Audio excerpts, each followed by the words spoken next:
அனைவருக்கும் வணக்கம். அஸ்வஸ்வ சம்பந்தமான புதிய தகவல்கள் பல கிடைத்திருக்கின்றன. எனவே மக்களுக்கு பல்வேறு குழப்பங்கள் ஏற்படுத்தப்பட்டிருக்கின்றது. அஸ்வஸ்வ இறுதி வரை கிடைக்குமா, அதாவது ஒருவருடைய வாழ்நாள் முழுவதும் அஸ்வஸ்வ கிடைக்குமா அல்லது இடையில் நிறுத்தப்படுமா, அஸ்வஸ்வனுடைய அடுத்த கட்டம் என்ன, இரண்டாம் கட்டம் பூர்த்தியாகி விட்டதா, எங்களுடைய வீடுகளுக்கு வரவில்லை, பூர்த்தியாகி விட்டதாயின் எங்களுடைய தகவல்களை எடுத்து சென்றிருக்கின்றார்கள், இரண்டாம் கட்ட கொடுப்பனர்கள் வழங்கப்படுகின்றன, எமக்கு அது கிடைக்கவில்லை என்ற பல்வேறு சந்தேகங்களை தீர்ப்பதாக இந்த காணொளி நிச்சயமாக அமையும்.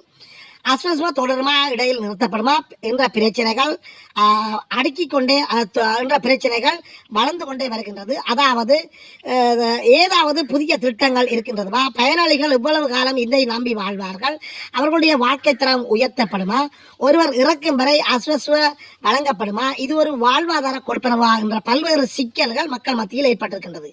இரண்டாம் கட்ட பதிவுகள் நிறைவு பெற்று விட்டதா அல்லது நிறைவு பெற்று விட்டதாயின் இரண்டாம் கட்ட கொடுப்பனங்கள் வழங்கப்படுகின்றன, எங்களுடைய வீடுகளுக்கு இரண்டாம் கட்டத்துக்கான தகவல்கள் பெறுவதற்கு உத்தியோகர்கள் வரவில்லை என்ற பிரச்சனைகள் எல்லாம் எழுகின்றது. விரிவான காணொலியாக நாங்கள் பார்க்க போகின்றோம்.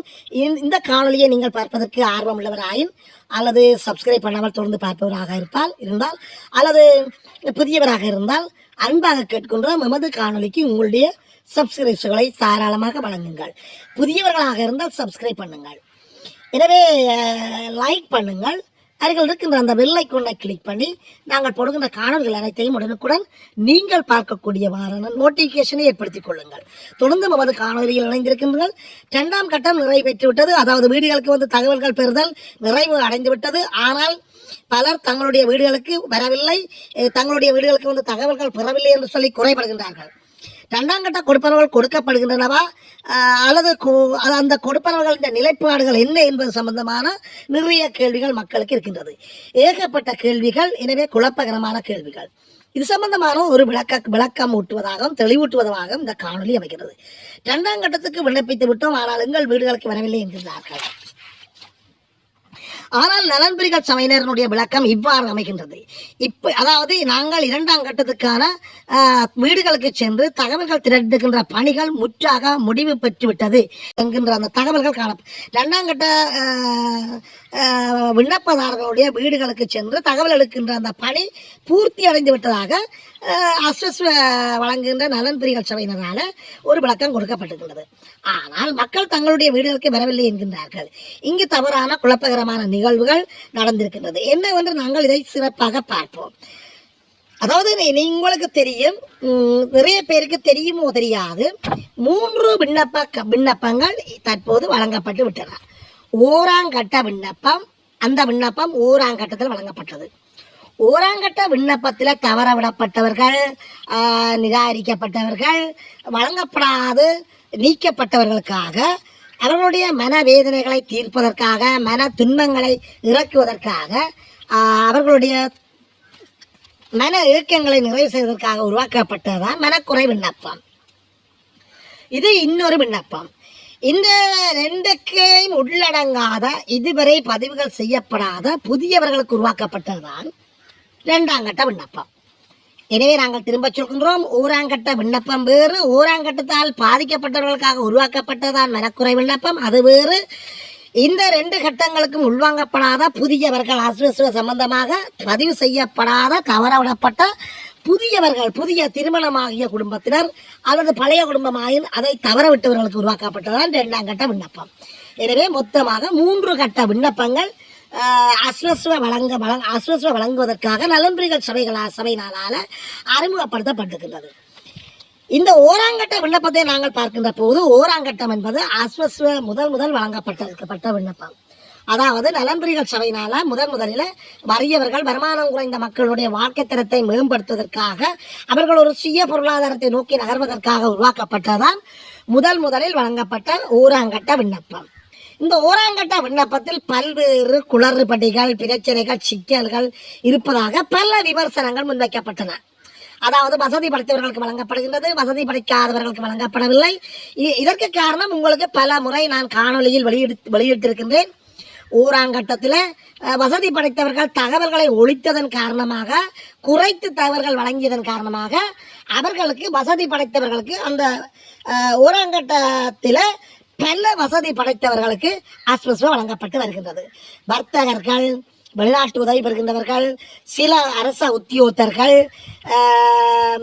மற்றும் வருமானம் அதாவது வசதி படைத்தவர்கள் அவ்வாறானவர்களுக்கு தவறான தகவல்கள் கொடுத்ததன் காரணமாக அவர்களுக்கு வழங்கப்பட்டு வருகின்றது.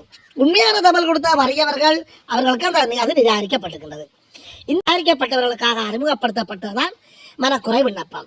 இந்த மனக்குறை விண்ணப்பம் என்பது ஊராங்கட்டத்தில் தவறவிடப்பட்டவர்கள், நிராகரிக்கப்பட்டவர்கள், தகுதியற்றவர்கள் என்று முடிவெடுக்கப்பட்டவர்கள் அல்லது தகவல்களை தவறாக கொடுத்தவர்களுக்காக அறிமுகப்படுத்தப்பட்ட விண்ணப்பம் தான் மனக்குறை விண்ணப்பம். இந்த மனக்குறை விண்ணப்பம் என்பது மக்கள் தாங்கள் தவறாக தகவல்களை கொடுத்து விட்டோம், கூட கொடுத்து விட்டோம், தேவையற்ற விடயங்களை கொடுத்து விட்டோம் என்று சொல்லி அவற்றை சரியாக கொடுப்பதற்காக, அந்த மனக்குறையை தீர்ப்பதற்காக உருவாக்கப்பட்டதான் மனக்குறை விண்ணப்ப படிவம். இந்த மனக்குறை விண்ணப்ப படிவம் சம்பந்தமான விண்ணப்பங்களை நலன்புரிகள் சபை ஏற்றுக்கொண்டதை தவிர அதற்கான அடுத்த கட்ட நடவடிக்கைகள் இதுவரை எடுத்ததாக தகவல்கள் வெளியாகவில்லை. ஆனால் இரண்டாம் கட்ட விண்ணப்பம் என்பது இந்த 2 விண்ணப்ப படிவங்களுக்கும் உள்வாங்கப்படாத, இவற்றுக்குள் உள்ளடங்காத புதியவர்கள், இதுவரை ஆஸ்வஸ்வ சம்பந்தமான எந்த பதிவுக்கும் உட்படுத்தப்படாத புதியவர்கள், புதிதாக திருமணமாகி குடும்ப வாழ்க்கையில் இணைந்து கொண்டவர்களுக்காக உருவாக்கப்பட்டதுதான் இந்த 2ஆம் கட்ட விண்ணப்பம். இந்த 2ஆம் கட்ட விண்ணப்ப படிவங்களுக்கான தகவல்கள் சேகரிக்கிறதற்காக வீடு வீடாக வந்து நலன்புரிகள் சபையினுடைய உத்தியோகத்தர்கள், அதிகாரிகள் வந்து இதற்கான தகவல்களை முழுமையாக பூர்த்தி செய்து அந்த பணிகள் முடிவடைந்து விட்டதாக கூறுகின்றார்கள்.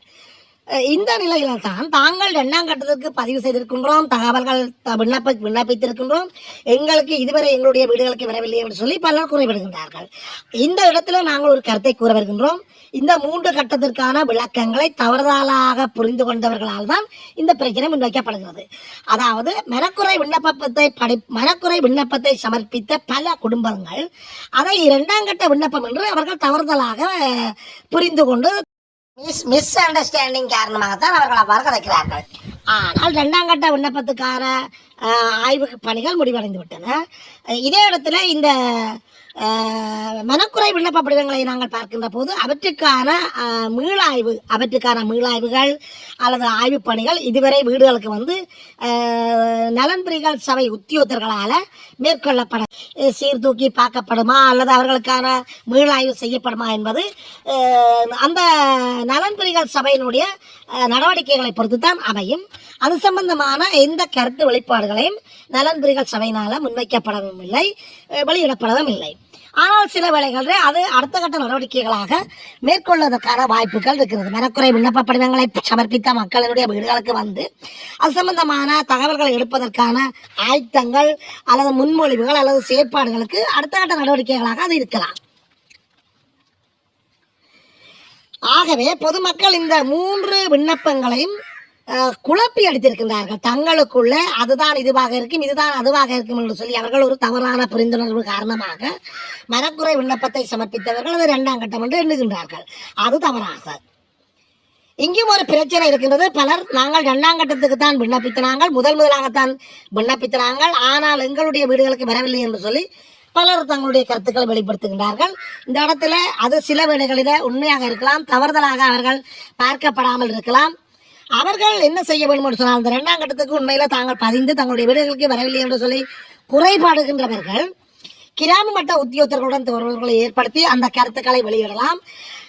அதன் பின்னர் பிரதேச செயலருக்கு அதற்கென ஒதுக்கப்பட்டுள்ள கிளைகளிலே நலன்புரிகள் கிளைகள் அல்லது சமூக சேவை கிளைகளிலே அதற்குரிய அதிகாரிகளுடன் தொடர்பு கொண்டு தங்களுடைய பிரச்சனைகளை கூறி அதற்கான ஆதாரங்களை சமர்ப்பித்து தங்களுடைய பிரச்சனைகளை தீர்த்துக் கொள்ளலாம். அதாவது நாங்கள் 2ஆம் கட்டத்துக்கு விண்ணப்பித்தாங்கள், எங்களுடைய வீடுகளுக்கு வரவில்லை, அருகில் உள்ள வீடுகளுக்கு வந்து சென்றிருக்கிறார்கள், எங்களுடைய வீடுகளுக்கு வரவில்லை என்ற அந்த விளக்கங்களை பெற்று உடனடியாக அவர்களுக்கான அந்த தங்களுடைய வீடு அவர்களுக்கும் அந்த வீடுகளுக்கு வந்து அதை பார்க்கக்கூடிய சந்தர்ப்பங்கள் இருக்கின்றது. அது நீங்கள் காலதாமதம் ஏற்படுத்தப்படுகின்ற போது அதை கூட நீங்கள் இழக்கக்கூடிய சந்தர்ப்பங்கள் இருக்கின்றது. எனவே இதில் இன்னொரு பெரிய பிரச்சனை இருக்கின்றது. 2ஆம் கட்டக்காரர்களுக்கான கொடுப்பனவுகள் கொடுக்கப்பட்டிருக்கின்றன. இப்போ என்ன பிரச்சனை சொன்னால் 2ஆம் கட்டத்துக்கு வீடுகளுக்கு வந்து அந்த மதிப்பீட்டு பணிகள் முடிவடைந்து விட்டன. எனவே தங்களுக்கான கொடுப்பனவுகள் வழங்கப்படுகின்றதா, எப்பொழுது வழங்கப்படும் என்ற ஒரு பிரச்சனைகள் அங்கு காணப்படுகின்றது. நீங்கள் விண்ணப்பித்த உடனே உங்களுக்கு கொடுப்பனவுகள் கிடைத்துவிடும் என்றல்ல. அதாவது 2ஆம் கட்டத்துக்கான விண்ணப்பங்களை நீங்கள் விண்ணப்பித்து உங்களுடைய வீடுகளுக்கு வந்து மதிப்பீடுகள் செய்யப்பட்ட உடனே உங்களுக்கான அந்த கொடுப்பனவுகள் அரசாங்கத்தால் உடனடியாக வழங்கப்படும் என்று இல்லை. அரசாங்கத்தில் பல்வேறு மதிப்பீடுகள் இருக்கின்றன. உங்களுடைய விண்ணப்பங்கள் வீடுகளுக்கு வந்து சரிபார்த்து அந்த தகவல்கள் உரிய அதிகாரிகளுக்கு அனுப்பி வைத்திருப்பார்கள். அந்த அதிகாரிகள் அதனை சரிபார்த்து கொண்டிருப்பார்கள். அவர்களுக்கு மேலுள் பல அதிகாரிகள் இருப்பார்கள். அவர்களிடமெல்லாம் சிபாரிசுகள் பெறப்பட வேண்டும், உறுதிப்பாடுகள் வழங்கப்பட வேண்டும், பெற வேண்டும். அதன் பிறகு முடிவுகள் எடுக்கப்பட்டு தான் உங்களுடைய தகவல்கள் சரியோ பிள்ளையோ என்று பார்க்கப்பட்டு நீங்கள் ஆசுவாச கொடுப்பனவுக்கு தகுதி உடையவர்களாயின் வழங்கப்படும், தகுதியற்றவர்களாய் நிராகரிக்கப்படும். எனவே உங்களுடைய விண்ணப்பங்கள் நிராகரிக்க வாய்ப்பு இருக்கின்ற போது அவ்வாறான சூழ்நிலையில் கூட உங்களுக்கான கொடுப்பனவுகள் 2ஆம் கட்டத்தில் கூட கிடைக்காமல் போகலாம்.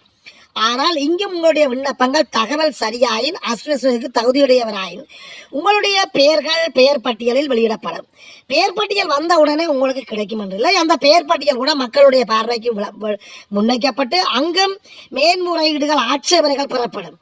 அதாவது இவருக்கு இது வழங்கலாமா வழங்கக்கூடாதா, யாராவது ஆட்சேபிக்கின்றீர்களா, அதாவது ஒரு வீட்டு திட்டங்கள் போலதான் வீட்டு திட்டங்கள் ஒருவருக்கு வழங்கப்பட்டால் யாராவது ஆட்சேபனை செய்தால் அது பரிசீலனைக்கு எடுத்துக்கொள்வார்கள். அதே போன்றுதான் இங்கும் இந்த பிரச்சனைகள் இருக்கிறது. ஆட்சேபனைகள் மேன்முறையீடுகள் ஏற்றுக்கொள்வதற்கான குறித்த சில நாட்கள் கால ஒதுக்கீடுகள் செய்வார்கள். ஆகவே இவற்றையெல்லாம் தாண்டி நீங்கள் ஆஸ்வஸுக்கு தகுதியுடையவர்களாக இருக்கின்ற பட்சத்தில் தான் அது உங்களுக்கு கிடைக்கும். அதுவும் சற்று காலதாமதமாகும்.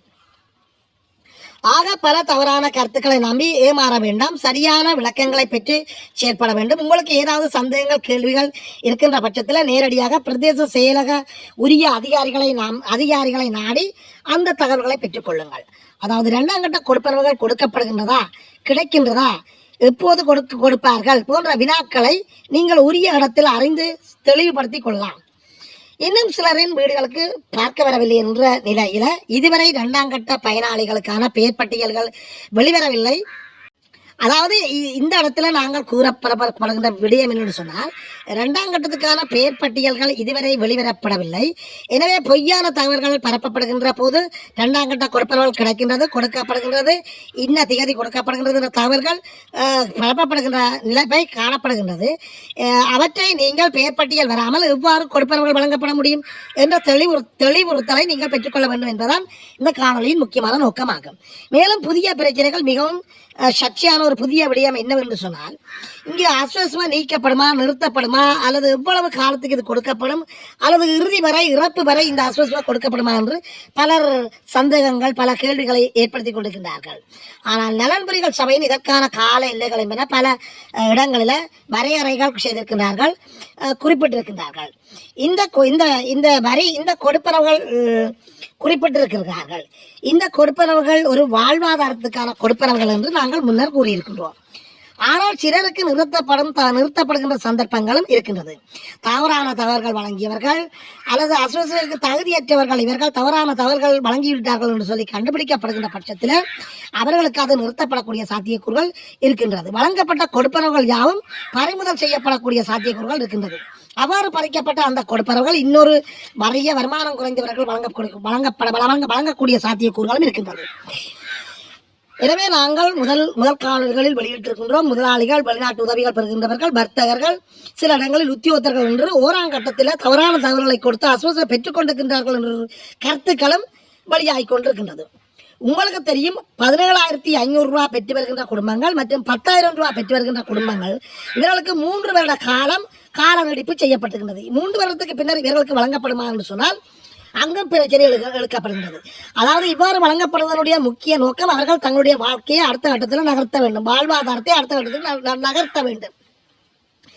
இந்த கொடுப்பனவுகளை வைத்துக் கொண்டு அவர்கள் அடுத்த கட்ட வாழ்வாதாரத்திற்கான புதிய தொழில் தேடல்கள், புதிய முயற்சிகள், புதிய முன்னேற்றங்களிலே அவர்கள் கால் பதிக்க வேண்டும். அவ்வாறு வழங்கப்படாது விட்டால் அவர்களுக்கு கூட இந்த ஆஸ்வஸ கொடுப்பனவு நிறுத்தப்படும். இந்த அவ்வாறு நிறுத்தப்படுமாயின் அவர்களுடைய அடுத்த கட்ட நடவடிக்கை என்று சொன்னால் அவர்களுக்கான பயிற்சிகள், தொழில் வாய்ப்புகள், வேலை வாய்ப்புகள் வழங்கப்படும். அவ்வாறு வழங்கி அவர்களுக்கு ஒரு தொழில் வாய்ப்புகளை ஏற்படுத்தி கொடுக்கலாம். உதாரணமாக சிறு கைத்தொழில்கள், ஆடு வளர்ப்பு, கோழி வளர்ப்பு, மிருக வளர்ப்பு, விவசாயம் செய்கை, சிறு பண்ணைகள் அமைத்தல் போன்ற முயற்சி ஆண்மைகளில் அவர்களை இறக்கி விடப்படக்கூடிய வாய்ப்புகள், பயிற்சி அளிப்புகள் கூட அடுத்த கட்ட நடவடிக்கைகளாக அமையும். அதே வேளையில் இந்த அஸ்வஸ்வ பயனாளிகள் அஸ்வஸ்வ பெற்றுக்கொண்டு தங்களுடைய வாழ்க்கையினுடைய அடுத்த கட்டத்தை நகர்த்தியவர்கள், அதாவது அஸ்வஸ்வ கொடுப்பனவுகளால் நாங்கள் கோழி வளர்க்கின்றோம், அல்லது நாங்கள் ஆடு வளர்க்கின்றோம், அல்லது நாங்கள் இந்த சிறு கைத்தொழிலை செய்து மேம்பட்டு கொண்டிருக்கின்றோம், அல்லது நாங்கள் விவசாயம் செய்கின்றோம் என்று சொல்லி அந்த அஸ்வஸ்வ திட்டத்தினூடாக மாற்றத்தை, மேம்பாட்டை, முன்னேற்றத்தை, முயற்சியாண்மையை காட்டுவர்களுக்கு அங்கும் அவர்களுக்கு நிறுத்தப்பட்டு அந்த அஸ்வஸ்வ பயனாளிகள் அதனை வைத்துக்கொண்டு தங்களுடைய வாழ்க்கை தரத்தை முன்னேற்றுவர்களுக்கு சிறு கைத்தொழில்கள், கோழி வளர்ப்பு, ஆடு வளர்ப்பு, விவசாய செய்கை, மேலும் சிறு உற்பத்திகளில் ஈடுபடுவதற்காக அந்த அஸ்வஸ்வ அவ்வாறு செய்து வாழ்க்கை தரத்தை மேம்படுத்தி காட்டியவர்களுக்கு மேலும் பல நன்மைகள் அஸ்வஸ்வ திட்டத்தால் இருக்கின்றது. அஸ்வஸ்வ நிறுத்தப்பட்டு அவர்களுக்கான கடன் திட்டங்கள், அதாவது 1 லட்சமோ 2 லட்சமோ அல்லது 5 லட்சமோ அல்லது அவர்களுடைய அந்த தொழிலை பொறுத்தது 10 லட்சமோ வழங்கப்பட்டு அவர்களுடைய வாழ்க்கை தரத்தை மிகவும் சிறப்பாக எவருமே எதிர்பார்க்காத அளவுக்கு முன்னேற்றுவதற்கான திட்டங்களும் அரசாங்கத்திடம் இருக்கின்றது.